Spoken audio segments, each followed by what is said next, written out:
Hi students, I wanted to take a lesson over today's stuff that we talked about. Today's Wednesday, the 11th of January, and we talked about circle applications. And we really talked about if a point was on the circle, if a point was inside the circle, or a point was outside the circle. So with yesterday's lesson, and you can review that on eClass watching that video, we talked a little bit about like the parts of a circle.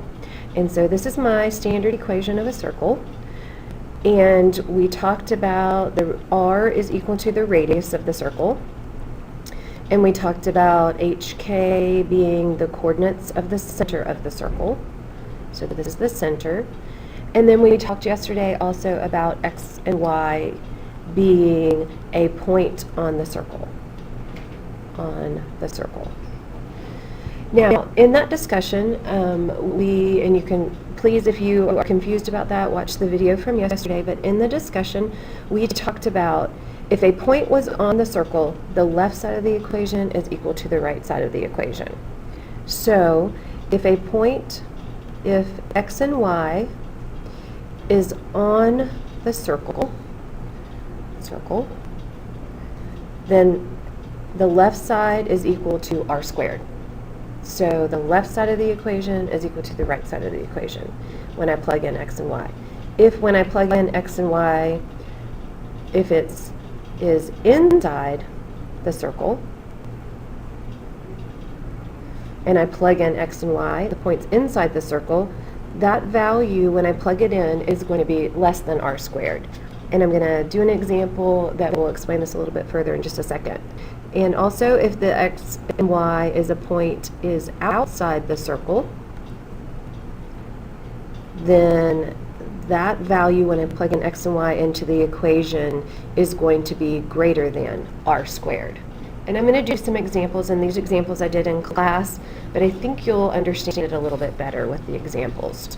So my first example that we talked about was, suppose we had an earthquake, and it can be felt up to 80 miles from the epicenter. You are located at a point 65 miles west and 50 miles south of the epicenter. Do you feel the earthquake? So basically what I have is I have a coordinate plane. So this is number 1. And I have the center of my circle. And if you're not given the coordinates of the center, make the center 0, 0, because it will make your life a lot easier.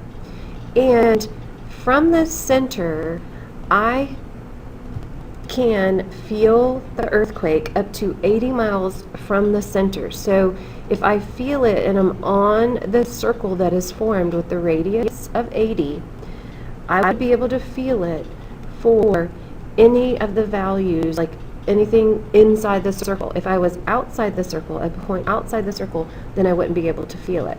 So if I had a center of 0, 0 and a radius of 80, my equation would be x minus 0 squared plus y minus 0 squared is equal to r squared, which is 80 squared. So this ends up simplifying to x squared plus y squared is equal to 80 squared, and so x squared plus y squared is equal to 6,400. Now, what we talked about up at the top is if the point is inside the circle, is on the circle, then it's going to equal to r squared, which is 6,400. If it is inside, when I plug in x and y, it's going to be less than 6,400 in this problem, which is r squared. And then if it's outside the circle, it's going to be greater than 6,400 whenever I plug it in. So if we look back at our problem that you got in class today, it says I'm located at a point that is 65 miles west and 50 miles south. So basically it would be a point 50 miles to the left and down, 65 miles to the west and down 50.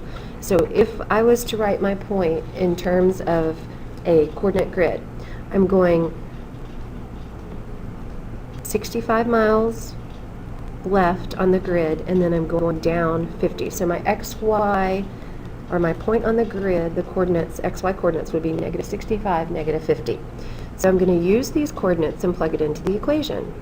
So negative 65 squared plus negative 50 squared And I'm just going to use my calculator.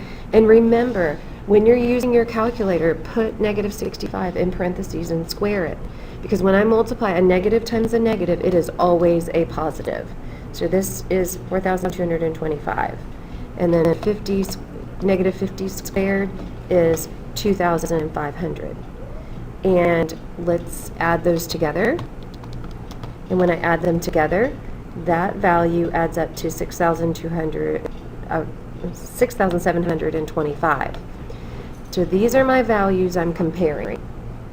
And as you can see, the left side of the equation, 6,725, will be greater than the right side of the equation, 6,400. So no, I will not be able to feel the earthquake.